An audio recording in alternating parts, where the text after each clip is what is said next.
Talk now to the UNRWA Director of Communications, Juliette Touma, who joins us now from Amman.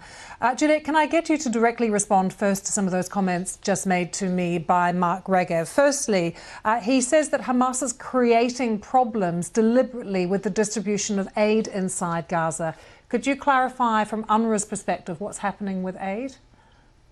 Yeah, thanks, Lucy, and happy holidays. Look, what I do know is that very little supplies continue to come into the Gaza Strip, and that there needs to be more aid. And I can speak to the aid that UNRWA receives.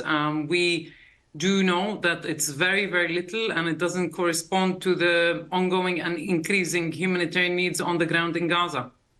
Mark Regev said to me that opened the Kerem Shalom crossing. He said Israel put no limits on aid going into Gaza. Who is controlling that flow of aid then? So before the war started, Gaza used to get every single day 500 trucks of humanitarian aid, of fuel, and of commercial supplies. In no day during this war have we reached anything close to that. On average, we're still receiving around 100 on a good day. And so much more needs to happen and be done to get to the levels of pre-war, what Gaza used to get before the war started. So who or what is stopping that aid, though, Juliette? What's holding it up? Look, it's a very complex humanitarian operation, and it shouldn't be like that.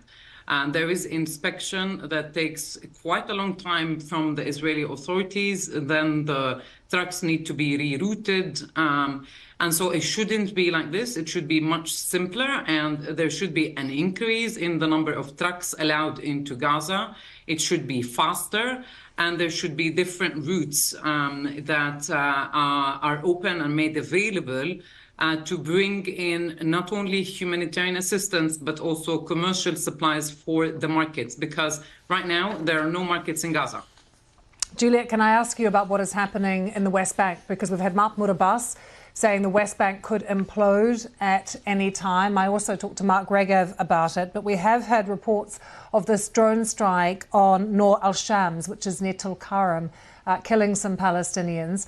What is the atmosphere like in those camps in the West Bank at the moment? What are people fearful of there? This is nothing new. The West Bank has been boiling for the past 18 months. In fact, according to the United Nations, 2023 is the deadliest year since the UN started counting casualties in 2005, so more than 15 years ago. And only since the war in Gaza began on the 7th of October, we have recorded at least 70 children who were killed in the West Bank. OK, finally, Juliette, we've just had this appointment of the outgoing Dutch finance minister as senior humanitarian and reconstruction coordinator for Gaza. This coming after the Security Council resolution that will hopefully see more aid get in. What are you hoping she can do? What could change with having this appointment made?